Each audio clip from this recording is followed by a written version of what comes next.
Hello, and welcome to another episode of Mortgage Chicks with Hot Tips. I'm Elizabeth Hull. I'm Stacy Van Skank. I'm Cindy Walker.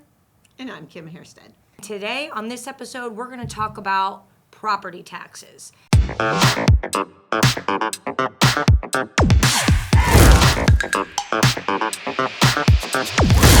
And we have a special guest with us today who's extra special to me, Mr. Sean Hull, my husband, who was property appraiser in the county for 10 years or more. So we're going to ask you some questions about property taxes. What can people expect in regards to the property taxes when they purchase a new home? Well, the short answer to that is you can expect them to go up. If the previous homeowner has ever or had a Save Our Homes cap on their property or a homestead on the property, the longer they've had it, the larger the gap between the just value, which is the actual value on the property, and the assessed cap value, which is arbitrarily held back by law. By law, that cap value can only increase by 3%. So as you can see, the longer you live in a capped home, the larger that gap gets. The only way the state has of recovering that gap is when somebody sells the house. So when somebody that has a homestead sells their home, the new owner's taxes go from the previous capped amount to now the market value. So you can expect an increase. There are some times where it doesn't involve an increase, where it actually goes down, and that usually is with properties that do not have a homestead on it. Because then they do apply the homestead. So if you're purchasing a property that may have been an investment property before. Correct. Or a second home. Or a Right, your second second home, home, exactly. correct, absolutely. You can get, at the very least, a $500 reduction off of your taxes based on that homestead being applied.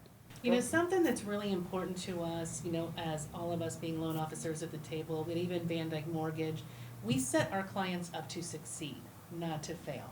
So what we do is we're gonna estimate the taxes when someone is making an offer or under contract to purchase a new home.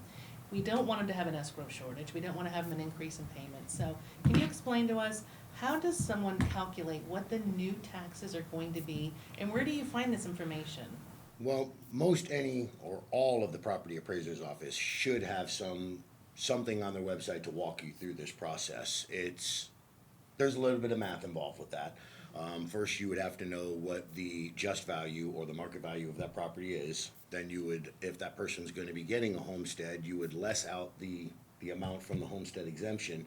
And then you have to know what taxing district they're in and what millage is applied to the property taxes. And then you just take that millage and multiply by the value, and that'll give you an estimate of what your taxes are going to be. Do some of them have calculators on their website to put all that together for you? I have not seen one that doesn't yet. Oh, good. Yes. You know, I had a realtor and a buyer arguing with me when I told them what the estimated taxes are. I literally got in my car and drove down to Pasco County Property Appraiser's office and walked in. I said, "Can you show me this and tell me if I'm right?" So something I learned when I went there, for Pasco County, for the value, you take 85% of the purchase price. Yes. In my 24 years in business, I didn't know that was the number they used. So it was kind of like a cheat. And then we put the homestead and the Save Our Homes, and that calculation might be a little bit high, but it's better to be too high than too low. Correct. Right. Yeah, because if you use the sales price, you're grossly overestimating. And a lot of people aren't aware of that. Well, and the other thing that comes into that really most people aren't aware is a fee appraiser, when you go to get an appraisal, they look at the most recent sales. They don't generally go back farther than 3 months in sales. If they do, they have to explain through an addendum why they're using such an old sale. Whereas a property appraiser has to use the entire year's worth of sales. And as we know, markets can change Sure. within months. Wow, I didn't know Right. that. And so you can go through several different market increases or decreases in 1 year. But as a Nice. property appraiser, you have to consider all of those Yeah. sales. Right, so For the what whole we year. do for So it's our an average. loans, right, so what we do for our loans is fee appraising. And what they do on a county level is mass appraising. So Yeah. there's the difference between, you know, at least the verbiage difference Crazy. between the two. Interesting. Now, let me ask you this question. So what if someone wants to dispute their property taxes? Is that something they can do? And how would someone go about disputing their taxes? Well, you cannot dispute your taxes in the state of Florida. What you can dispute is the value of your property. Rule number one is if you go before a VAB and the Value Adjustment Board, that's what VAB stands for, that's who you dispute your value through. If you go in there and argue taxes, you're gonna lose right off the jump. All you're there to do is dispute whether the property appraiser has a just value on your property and whether that just value is accurate. So that's how you would go about it. You would dispute it, you would set up a VAB hearing, and then by law, the property appraiser, due to the sheer volume of properties they have to deal with each and every year, are considered and presumed correct on their values. The burden of proof falls on the homeowner. So the homeowner essentially has to do an appraisal of their property. Okay. That's a very tough burden because any sales that they get to use as comps, the property appraiser has already used them. They've already been there, you know? So it's a tough thing to do to win at a value adjustment board. And generally, most property appraisers, if there is a valid reason that your value is incorrect, they're gonna change it based on that reason. But people still try. So checking things like, do they have your square footage right? Or do they, different from maybe your neighbors whose house is exactly the same? Is that, because you say don't fight the taxes, what would you, Well, we used to get that quite often, especially in subdivisions where we call them cookie cutter homes, where, They're all you the only same. have, 3 or 4 different models to choose from. But from the outside, 2 houses may look completely identical. Their floor plans may be identical, but one may have cold faucets, cold toilets, and the other one doesn't. One may be way or farther upgraded than the other. So these kinds of intricacies come into the valuation process. It's not as easy as comparing taxes to neighbors. I always suggested to people that they try not to do that because they'll go down a rabbit hole that they won't be able to get Well, out that's of. what I was gonna ask you is if in your disputing your property taxes, could you put yourself in a worse position?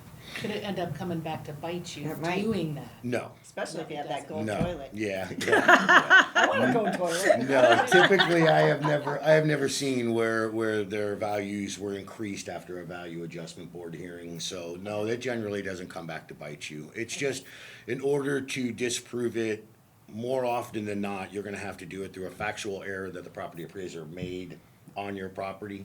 You can do it through sales, I've seen it happen, but again, typically any sales that you come to bear or try to use to justify your estimate of value, that property appraiser has already seen and considered those sales as part of the valuation process. So is anyone exempt from paying property taxes?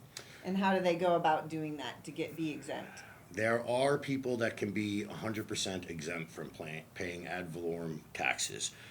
Typically, these people are 100% disabled.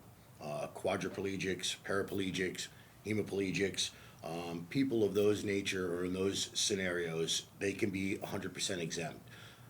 There are also 100% or permanently disabled veterans and their spouses are also or can be 100% exempt from taxes. But the best thing to do would be to go to your local property appraiser's office and see what exemptions are out there and available to you. Even if you can't be 100% exempt, there are other exemptions that can further reduce from the homestead. There are widowers exemptions, a lot of them. You got agricultural exemptions, which are generally more for rural properties, not subdivisions. But there are out there, and I implore people to at least go on the website of their local property Right, appraiser's yeah. office and see what may apply to you, because there are a lot out there. so you mentioned them being exempt from taxes, but there are some neighborhoods that have CDD taxes. And I don't believe those qualify under the exemptions, correct? Correct. You would, again, the best bet for anybody that has any questions is to contact your local property appraiser. From county to county, there are different exemptions that are offered, and even city to city offer some different exemptions, senior exemptions and things of that nature. I just implore, wherever you're moving or wherever you live, contact that property appraiser and see what exemptions apply to you. So Sean, can you tell me, and I've had this come up quite often recently because I'm thinking COVID, people being around each other too much, getting divorced. The homestead portability, how does that work? Because like if you own a home right now, you're buying another home. Just number one, how does it work to transfer that portability from that house to the house that you're buying? That's a great question, and it's a little complex. There's some math involved in it, and really a lot of it depends on whether the new home you're purchasing is more valuable than the home you previously owned. If, say you have a 250,000 just value, which is the property appraisers speak for market value, and let's say they've had a cap for several years, so their assessed cap value is only at 150,000. Well, now you have a $100,000 gap between what you're being taxed on and what the actual value is. Now, say you buy a new house for 400,000. You would take that 150, subtract it from the 250, you get that $100,000 difference. That is what gets ported over to the new property. You would subtract that from the $400,000, and now your new cap value starts out at $300,000 on that property. So it's not as much as a lot of people think it is. Well, no, as but far the as- more important thing is that cap is there. And, Yes. and it starts right away. So it just depends on the values and how long and how large that gap is. It can Sure. be big, but there are limits as to How how much? much. 500,000 currently is the limit on how 500. much you can port over. Okay. And isn't there a time limit? You have to apply for your homestead within 3 years of purchasing your new property. If you 3 don't years. apply within 3 years, then you don't get the portability. And how does it work? Because, like I said, I've had a lot of people contacted me recently in divorce situations. If one of the spouses is keeping the homestead of property and another spouse is wanting to take their share and put it in a new house they're purchasing. Now, that Does is it get done on a split percentage, 50-50? yeah, that's done on a percentage basis. Okay. I'm not exactly positive, but I'm pretty sure the 50-50 is right about there. Okay. One person gets to keep half of the cap on the existing property, and the other person, as long as it's a property in Florida, gets to port over 50% of that cap over there. Now, if you're buying a home and the new home is less valuable, say you're downsizing, you've got no kids anymore, you had a 3,500 square foot house, and now you want to go to a condo. That math is a little bit differently. You're still working with the difference as you were before, but instead of just taking that $100,000 difference, let's use the same $250,000 and $150,000 assessed value. That leaves that same $100,000 difference. Now, instead of just porting that over because it's a lesser value new property, what you have to do is you have to take that $100,000, divide it by the original just value of $250,000. In this particular case, it would give you a ratio of 0.4%. You would take that 0.4, multiply it by the new value. Say the new house was, or the new condo was only worth $200,000. So instead of porting over $100,000, you would be porting over $80,000. So the new cap value on that property would drop down to $120,000. So Gotcha. it gets a little more complicated when you're going down. So hence why you got need to to sit call down the with property somebody at the appraiser's property office. appraiser's office. Trying to figure this out for yourself would be very difficult. Yeah, it would be but better it's good to sit. know that you Yes. can do that. So a lot of people aren't aware of this. I mean, it's good to know that you can take that Save Our Homes cap, put it on a new house, so you're not paying crazy amount New of tax high amounts. real estate taxes. And if you have questions, definitely we can help. Call the property appraiser's office. I mean, there's so much involved. The most important things about the homestead exemption are getting it. As soon Yes. as you purchase that property, Huge. the next Don't thing you wait. should be doing is going right down to a property appraiser's office and filing for that homestead exemption. The other thing that most people don't take into account is these values, when a property appraiser assigns a value to your property, are as of January 1 of that year. A lot can transpire between January 1 and November when you get your trim notice, or September when the trim right. notices come out. So, people feel like the market has crashed, okay? And why aren't my property values reflecting that? Well, they're not reflecting it because that didn't happen on January 1st of that year. Right. And There's everything- a huge lull. Right. Yeah, 'cause Correct.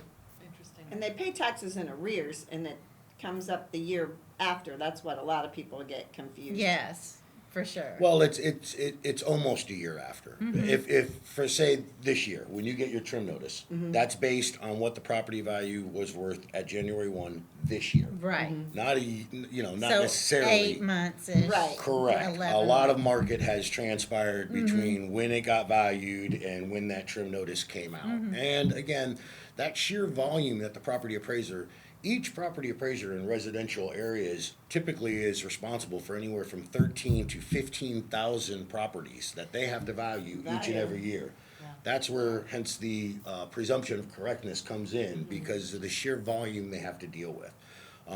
But the most important thing, get that homestead. Yeah. Yes. It is Amen. so Try to important. tell them that. And then they, Absolutely. but a lot of people don't understand that when you get your bill and you pay it in November, it's paying the taxes of the previous year. So I get buyers calling me a year and a half later going, why did my taxes go up? Because they don't understand that they're paying the taxes from the year before when they closed. Well, and when they purchase the house, typically they're purchasing it after January 1. They're Right. not making Right, that and they're purchase on paying the January buyer, 1. the Right. seller's They're paying taxes their, right now. right, and then that following year, that following January is when the old homeowner's homestead comes off, and the property values now, the assessed value matches the just value, the market value. And Right, they've but they got don't get that bill amnesia until during that November. time. Yes, Correct. they don't have. pay Yes, that they bill. That's have. almost 2 years later It's almost from when. 2 years right. later, and they go, why did my Right. mortgage payment jump up $400? They Correct. forget that we told them this is where their taxes were gonna be. It's a long time that transpires between that homestead coming off and them realizing the full. The full amount, value, right. the full amount of their taxes for that next year. Correct, correct. Well, that was a lot to unpack. It is but a I lot. think we all learned something Oh here my today. gosh, it's crazy. Even I Yeah. didn't. I live with this guy. Yeah. You know, so I'm just saying. a Thank lot. you so much for Thank to you. Yes. sharing some of your Absolutely. knowledge with us. We hope you enjoyed this episode of Mortgage Chicks, and don't forget you can listen to us on where you listen to your podcasts. Be sure to follow us on Facebook at Mortgage Chicks with Hot Tips. You can watch us on our YouTube channel, Mortgage Chicks with Hot Tips. And if you have any questions or ideas for topics, please email us at mortgagechicks@vandykemortgage.com.